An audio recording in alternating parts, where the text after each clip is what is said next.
What's going on, everybody? LK here, and today, we talk about who are like the fighting game goats and things like that. And this video came up by Max Splicer. I have the video in the description. It's a really good video about basically maybe the best player I've seriously played in a fighting game. This guy is a lord. It's a player named Yume. Definitely give the video in the description below a look. Surprise Persona content. Okay. Surprise. The Persona 4 Arena series is one which has traditionally taken a backseat to other Arc System Works mainstay titles, predominantly the Guilty Gear and BlazBlue franchises. Okay, we already have to pause, by the way. So, as a side note, this is like half right. This is a half right. Especially once you get to Ultimax, this is correct.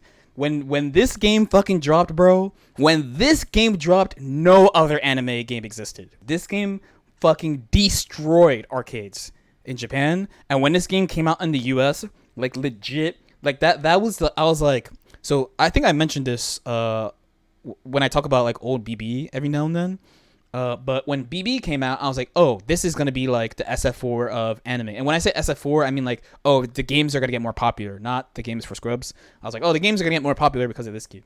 BBCT didn't hit, had a really bad reputation, right? When this fucking game dropped and the first major, there's so much shit between like the first NLBC having like almost 100 people. I think SKD won that, and then like the fucking the first major was like more than 200 entrants. It was like I remember being like, bro, it's this one. It wasn't BlazBlue. It's this one. It's this one. So when we talk about Ultimax, it's true. Like the game did fall off, especially like the update. Because the update was pretty polarizing. The original Persona 4 Arena was definitely not sidelined. That was definitely like in front. Respectively. Although the series had a respectable competitive run from 2012 to 2016, it was never truly recognized by the wider circles in the FGC, and was even perceived by some as an inferior version of a fighting game title than what Arc System Works traditionally was known for developing. I feel like we've been talking about this. What did this? Wait. What did he say? What did he say? I feel like I've been hearing Although this the series theme had a a respectable lot. competitive run from 2012 to 2016, it was never truly recognized by the wider circles in the FGC, and was even perceived by some as an inferior version of a fighting game title than what Arc System Works traditionally was known for developing. Wait a second. I don't know why. I feel like my mind is just kind of like blanking out here. Can someone tell me a game that's coming out pretty soon that people are saying it has no depth compared to older games, and that there's no hope and there's no combos? And I don't know why I can't fucking... What? However, despite being overshadowed in an era that had giants such as Ultra Street Fighter 4, Mortal Kombat 9, The King of Fighters 13, and Ultimate Marvel vs. Capcom 3 drawing the majority of the... I will say, out of these games... despite being overshadowed in an era that had giants such as... Okay, this is legit. This is legit, right? Street Fighter for Ultra sure. Street Fighter 4, Okay. Mortal Kombat... Mortal Kombat? I didn't really know. Like, I'm thinking about like that time. Like, it was out there, but like, okay, of course, commercially, probably, right? Because MK always sells well. But I think tournament-wise, it wasn't that crazy. Tournament-wise, MK9, to my memory at least, anyway. 9, The King of Fighters... This also was not. So in the US, I didn't feel like it was that big everywhere, but internationally, the thing was that year's Evo, the 2013 KOF 13 Evo, was out of fucking control. I almost lost my mind watching that shit. That was out of control. 13 and Ultimate Marvel And of course, Marvel. I mean, we don't got Marvel was ridiculous at this vs. time. Capcom 3 drawing the majority of the headlines in the fighting game community. On the evening of July 12, 2013, a somewhat mysterious figure only known by the alias Yume delivered one of the most impressive performances on the EVO Grand Stage the FGC had witnessed to that point. So yeah, here I am by myself. All by myself. All by myself. Okay. Do I remember that set? Of course. I will never forget that set. I fucking... Not only did I fucking cry my eyes out after that set, but it also changed how I play fighting games for the rest of my life. That's a crazy important set to me. This is godlike, by the way. Who is Yume? This is fucking godlike. Yume, shortened for Yuminori, is a player who is clouded by a fair amount of mystery, as there are not many details known of his origin or his public persona, something quite uncharacteristic for a player of his skill level. However, throughout the years, there have been a few pieces of information that painted a clear picture of who Yume actually is. Originally known as a top Bridget player during the Guilty Gear XX days, Yume was renowned for his skill in What's funny is he's talking about Bridget, but this is Ryu versus Woshige match. multiple different games. We take those though. Some of which include Capcom vs SNK 2, Melty Blood Act Cadenza, Yeah, he was and later godlike in this BlazBlue game. Calamity He was Trigger. godlike in this game Yume was too. especially famous for being an extremely effective player at using high-skill characters, which require precise execution and dexterity. Yume was seen participating in multiple games in various years at then one of the most prestigious annual Japanese fighting game tournaments. Change how you play in what way, if you don't mind answering. I just thought at that time that I was like what do you do? What do you do if you're playing against somebody whose neutral's better than yours, and every time their character touches you, they get 50-50, right? And when I'm attacking them, I have to take risks to hit them. Like when Yume is playing Aigis against me, he has to take very little risks to hit me when she's in Orgear mode. But when I don't have 50 meter or I didn't knock him down, I had to take risks to hit him. So it's like, what do you do against that? And then like rarely has opportunities to get hits in neutral. What do you do? Like at that point, I thought my neutral was really good. I trained like my reactionary neutral really hard and like trying not to whiff and all this shit really hard. But like I was like, what the fuck do you do against this? Like I guess I should like is this the best? I started thinking like this has to be the best thing then. At that point, it's like, okay, we know that item throw characters are fucking memes and they're really good when they're good. So there's that option. And then we also know that like normal guys in Arxis games can be like really cracked. And Mitsuru is like a normal guy, like a standard type. Like she's like a Shoto, but she's like a super Shoto. Because she has all these crazy tools and she has Shoto shit. But then there's also like, you know, hyper mobile, always gets mixed, always safe, can option select all your shit also, and the damage output is high. The only issue is like you just like can't make mistakes basically, and your matchup strategy needs to be like mega tight. But if you have all that stuff, what do you do? It's one of the reasons why I played Valkenheim. It's one of the reasons why I play Milia right now. Is because of that. That shit. That set has stayed with me for a really long time. It actually took me a really long time to get over that loss too. Like that one was like a heartbreaker to me. Like I was in pain after that. In more recent years, I feel like they're trying to stop characters like that from existing because I think they realized that shit is too good. But hey, you know, I try. We continue to try no matter what. In the arcade scene, Yume was known as a player who did not like to have many of his archives recorded for unknown reasons. Some speculate it was due to being able to scout his gameplay tendencies and perhaps being studied for at larger tournaments. However, this theory was never truly confirmed. During his time competing in Persona 4 Arena, Yume established himself as the #1 player in Japan as he achieved the highest rank as well as the top PSR in the arcade version of the game, and was known to rack up win streaks that climbed to over 80 games in a row, with very few players pushing him to defeat. However, while Yume was known in smaller circles in Japan, with Persona 4 Arena being a newly established property and not a legacy title, the West did not know much about him or his accolades. And what became even more so evident, they were vastly unprepared to face him in tournament setting. This is a little cap. We all knew that motherfucker was coming, bro. I trained so hard to fight Aegis, like for like months before that. I did my fucking best. That's a little cap. We all knew. We all knew he was coming. And I heard about him. I heard about him from JP players, but the whole US scene knew that he was. That was like the big shit. Was like, oh shit, Yume's coming, and like there's barely any footage of him playing the game. Like, Teens saw participation from some of the most celebrated fighting game players in the world, some which included Daigo Umehara, Infiltration, Cien, Tokido, Mad KOF, Kazunoko, and many others. Though none of those celebrated players arguably had a more impressive showing than Yume's championship performance during the Persona 4 Arena stretch. yeah, of the he dropped in 0 a tournament sets. that featured over 400 players, some of which There's an 800-man tournament.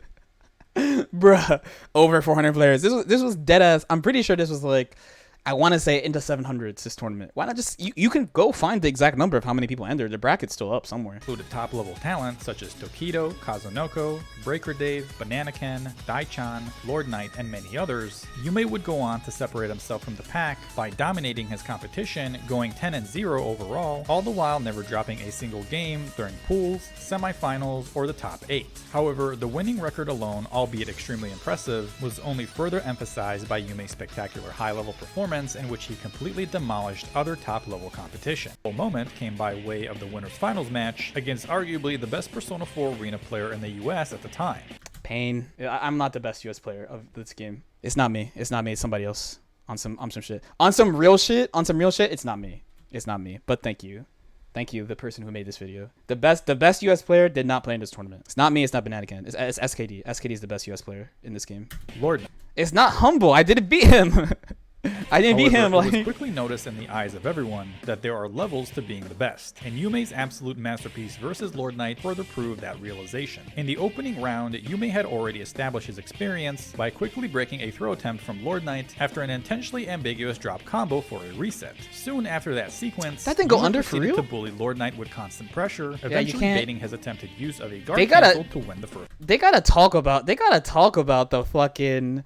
They gotta talk about this character. You can't just be like, oh, everything he did. You gotta talk about why niggas are getting hit, though. Everything is a 50-50. Like, legit, everything is a 50-50. When you block this, you can't really do anything when you block her 5P. You just really have to hold this. And she has, like... So the sweep is a good starter. The overhead is not that good of a starter, and then she can do a triangle jump cross that is like that's mad damage if you get hit by that starter. So it's really fucking rough. Attempted use of a guard cancel to here, I think I was going for GC one more cancel. I mean, this is it. I'm gonna hold this. No? Yeah, hold it. Alright, cross it up. Oh, nice. I try your throw. However, by far the most... So, no, you can't do a 50-50 from jab.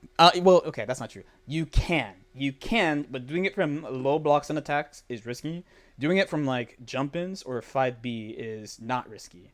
And there's a lot of options she has off it. Memorable moment, which came shortly after, was Yume's adaptation to overheating his character, Aegis, which in theory put himself in a disadvantageous position. However, Yume did not operate in theory as he operated in reality, and the reality that ensued was his continued domination of LordKnight despite the overheated character, eventually pushing him to the brink and yet again taking away his last chance to survive by baiting his burst in midair.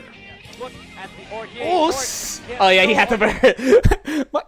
Yo, can I get a little juice on this though? First of all, the neutral is clean right here, by the way. Neutral is however, Yume did not operate in theory as he operated. He knocks me down. I'm like, fuck. And I try the to reality move. that ensued was his playing the mid range. He's scared of JA despite the overheated character. Eventually, I'm trying to protect pushing myself. him to the brink, and yet again taking away his last chance to survive by baiting. I did take away his Orgia by getting that, even though I don't get knocked down. Burst in midair. Bonk. And I was like, fuck you. He had to burst. This would be I win the round type of situation. He had to burst. No, Orgia, I still burst. Okay, I don't know what I did. What did I do? Why am I mashing? Okay, he has this fucking mix. Yeah. So this is an example of why you can't listen. You got to make up your own mind of what you're gonna do when a new game comes out. By the way, this sequence is a really good example of like the game development, like how people develop the game. In this game, you can manually air turn. So in most fighting games, when you jump over them, you automatically turn around. There's usually some rules to it, but basically when you jump over characters, you will turn around. So in Arxis games, if you super jump over a character, you'll automatically turn around. If you jump over a character, you usually have to wait a little bit to turn around. There's some like special rules. In this game, you had a manual air turn. So you can create some offensive sequences and cross-ups that you can't create in any other game. So what he does is he does air turn. He ends his combo with an air turn hit, and it pulls me out of the corner. So here I'm actually not in the corner, and he gets this starter. From here he's gonna basically get. By now he gets his Orgia back. I have never seen an Aegis so competent with no Orgia. And I missed my chance to punish. And now he's got it back. So I'm trying to get in. He almost blocked it. Nice smash. Do you guys see what I'm saying too? Oh, goes for the LK special double overhead. No good. Do you guys see what I'm saying too? Like you have to take risks with Mitsuru to like make people do stuff compared to Aigis where like he mostly just took time to just like build the meter back. He bursts, goes in, cross, Oh, that can't cross fucking block up. it. Oh, in the He- first I don't know. Did he read it?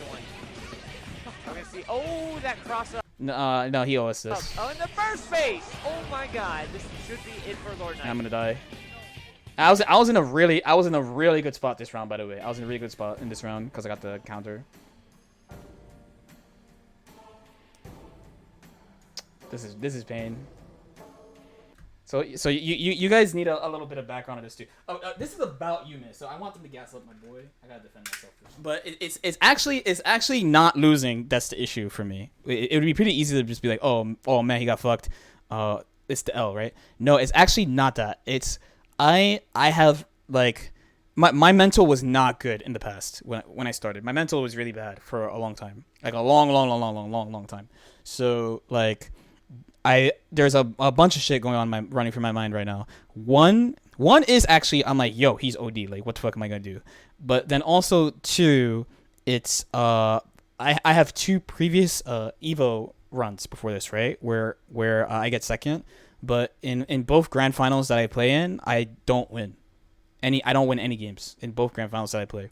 So I'm also fighting against like fuck man, like I don't even care if I finish runner up again. Like I just want to fucking take some W's. Like I'm so tired. Like in this year, in this year especially, this is pretty close to me. I think this is like within the year that I was thinking about quitting fighting games, where the thing is, if you look at the results, you'd be confused why I have this mindset, why I had that mindset at the time. But in Persona, because the guy mentions it too, right? He's like arguably the best US player. I don't think I'm the best US player in that game, but whatever, we take it, whatever, right?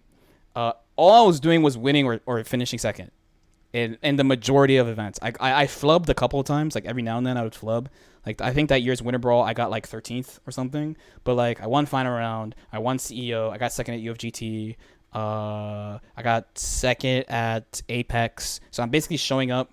I'm showing up and I'm either winning the tournament or I'm finishing second, right?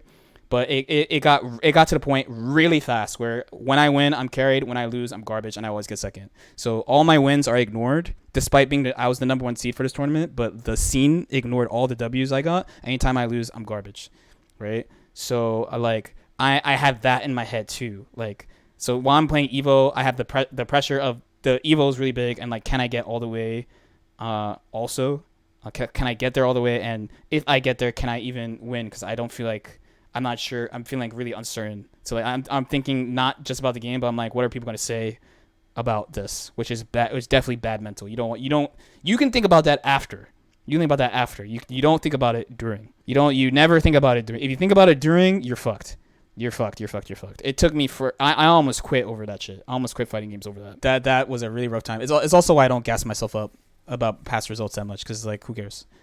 Who cares, really? Like, if someone wants to talk shit to me, I'll mention it. But like, besides that, I just want to keep going and try to do like more shit. So it's not. He's making it about the game, which is good for the story, but it's not about that. Why aren't I making a massive pick? Yeah, he was like, let's go, and I was like, just give me a little bit, bro. Like, After defeating LordKnight in Winners Finals, Yume would then go on to overwhelm him once again in Grand. So for example, they actually don't talk about Banana Cat at all. So it looks like in this same tournament. So what people were mad that I played Grand Finals, and they said you should have thrown to Banana Ken so that Banana Ken could play. We already saw you got body. Fuck you. Like, it should be Banana Ken playing. I was in tears after this loss. I was in fucking tears. I was like, what the fuck is the point of this shit? What is the point? Like, I busted my ass. It's like an 800-man tournament. I worked mad hard for this. I closed the rivalry. On that version, right? Like, he destroyed me at UFGT. I won CEO. We were 1-1 in tournaments. That was the losers finals. And then like when I beat him in the losers finals and seeing that shit after, I was like, this is fucking Finals. If you beat Banana Ken, what makes him think Banana Ken go to beat Yume? Banana Ken beat Yume. Was it first to one? He beat Yume in a thing after. They played after in like US versus Japan. And I just forget if it was first to one or not. I forget, but he beat Yume. After LordKnight's climb from the loser's bracket. However, the task revealed itself to be too tall once again, as Yume I'm playing well, dude. Look how close this is. went on to win 3 games straight to be crowned the first ever Persona 4 Arena champion at Evolution. So here I'm trying not to cry. I'm trying not to cry. Upon a successful trip okay. to the United States with a trophy in hand, Yume returned to Japan with even more proof that he is in fact the best in the world. Okay, so they're going to talk about The final this appearance event. of consequence with Yume competing in Persona 4 Arena came in late 2013, as he took first place at God's Garden number 9, defeating other top Japanese players in the process. However, Yume's run would end there, as the release of Persona 4 Arena's sequel, Persona 4 Arena Ultimax, was set to come to Japanese arcades in late November of 2013. It was made known that Yume would not be competing in the game in the same capacity, as he was hired by Arc System Works as a battle planner for the game, therefore being directly involved in the production of the game through its console release. There's a couple more things they could have talked about too. I think he still works at ArcSys. That's one. I'm pretty sure he still works at ArcSys. He's very involved in Dragon Ball. The other thing they could have definitely mentioned, but they didn't. So they talked about how he was really good in old games, but like they didn't like mention so much like the impact of him in the game. Like for example, like in vanilla Street Fighter 4, he was the ranked #1 player in vanilla SF4 for like a while. He played Ryu. Or like in Aquapaza, he was the guy who found out there was a secret rank, the god rank. So like there's like he's had a long history, a super long history in fighting games, and like a really good results. Really good results in fighting games for a really long time. We all knew he was gonna pull up too. That's another thing. It's not like we were shocked when he pulled up. Like everyone who took this game seriously knew he was gonna come to Evo. That was like one of the big things. Like we were like, fuck, like what are we gonna do? This was good. This is a player that definitely deserves the gas. This is a player. Once in a while, people talk about like who are like the goats of fighting games, and like, you know, they'll list like your usual suspects. So they'll be like, you know, Kaz, Goichi, Diego, Tokido, Sonic is in the discussion. People say Justin, you know, and like I'm always ready to say Yume. I think he's maybe the best player I've ever played in a fighting game in tournament. And I have played against people. I have played against a lot of well-known people. To put it mildly, I've played against a lot of ridiculous fools in fighting games, and like I don't know. Was this the only time I played against Yume? I only had the opportunity to play against Yume 2 times ever. It was here, and I played him at Arc Revo 2015 in Persona, where I almost beat him. Do you think he was better than Tokido? I mean, well, I only played Tokido in like BlazBlue basically, and like I've seen him play. Tokido's a ridiculous player. Tokido's a ridiculous player. I mean, of course, I played against Kaz, Goichi, Sonic, like a lot of the ones that people list as like these guys are the goats. They're all amazing. It's just that like usually because of things like this, they're just people like that you may not know who are like close to GOAT status that you don't know. I do think that in the US, the people that people tend to list as fighting game GOATs is pretty accurate. Like I wouldn't really add, when people say just like Justin, Chris, Chris G, Justin Wong, there's some people who are definitely on that path. They just got to play more shit. Like Item is a ridiculous player. When he plays more shit, people start saying him. Punk is a ridiculous player when he starts playing more shit in tournaments. Like he plays a lot of fighting games in general, but like just he doesn't compete. So when he starts playing other stuff, or if that time comes, then people will start putting him there. But I think in Japan there's still a couple of secrets. See, that's what I mean though. You use the cap on Punk though. You use the cap on Punk. Like Punk plays a lot. Like no joke, he does play a lot of fighting games. He just focuses on Street Fighter. Like he's got his lane. You know what I mean? Part of being an FGC GO is you gotta have a track record in multiple games. I can kind of say F champ. I feel like I just think for us it's easier to talk about US for us, and like I think everyone would generally agree pretty quickly. Where like in Japan, there's probably a couple of others you can add. Like Yume unquestionably is on that list for me. I think you can make an argument for Cho also. Yeah, people slept on Goichi basically until DBFZ. Goichi has ridiculous results in fighting games. I actually referenced this this website every now and then. Let me bring it up again. That's when people are like, who are the fighting game goats? I'm like, just look at the front page of this wiki and you will see. This is the Japanese fighting game wiki, right? So if your name is on this front page, can you guys see this? If your name is on this front page, basically, in my opinion, you're at least a legend. At least. I think they're still missing people on this front page. Umehara Sako, Takedo, Haitani, Mago, Nuki, Momochi, RF, Sentosu, Kokujin, KSK, Kuroda, MOV, Tsuchikawa, Kusoru, Furo, Chibi, Inu? I don't know what this is. This is Itazan, Kazunoko, Kaoru, Blaze Blue player, Nobi, Yu. There's a lot of players named Yu though, so Kubo's on here, Nemo's on here, Konan's on here, Ogawa and Tsuchikawa's there. I always mix Ogawa with Tsuchikawa, which is my mistake. Abigen's on there. Yume is on here, by the way. Woshige is right next to Yume. You go to Yume's page. It's basically what we just watched, but in Japanese, about how he just smoked everybody. Yeah, he smokes everybody. He's happy. Okay, and then he's all the fucking game. All the characters he's played in every fighting game that he's ever played. All right. Capcom vs. SK2, Sharp Reload, Bridget, Slash Bridget, Accent Core Soul, Rachel and BBCT, Lychee BBCS, Lychee BBCS2, fucking Mamiya. He has some horny character picks here. Mamiya and HNK. Arcade MBAC, Archer and Fatal Limited Codes, Arcana Heart 2 Petra, fucking Tatsunoko vs. Capcom, Yataman 1, Aquapaza, Unnight Inbuff Earth, Odi, of course, Igus and P4U, right? Million Knights Vermilion, bro. My dude's out here. My dude is out here. Look at this list. Look at this list of fighting games, bro. This is massive. All right, and then there's all the tournament results. They have a US section too. They have a US section at the bottom. Chris G's here. Damdai, F Champ, Luffy, Mad KOF, Marlon Pai, Ricky, Mewtwo King, Honeybox, JDCR, Kayane, Ni, Mike Ross, Infiltration, Sonic Fox there. This is basically no SKD. SKD's in this wiki, but he's not. No, SKD is a player that I think doesn't get enough gas. So they said I was arguably the best US player in Persona. I think SKD was the best US player in Persona. Once you get to like BBCP 1.1, I think he's like definitively the best US Blaze Blue player, and he held that for a while. I would say around 1.1 would be like the definite. My dude's a lord. I don't know what to say. You gotta put some respect on my boy's name. Put some respect on my boy's name, dog. When's the SKD documentary, bro?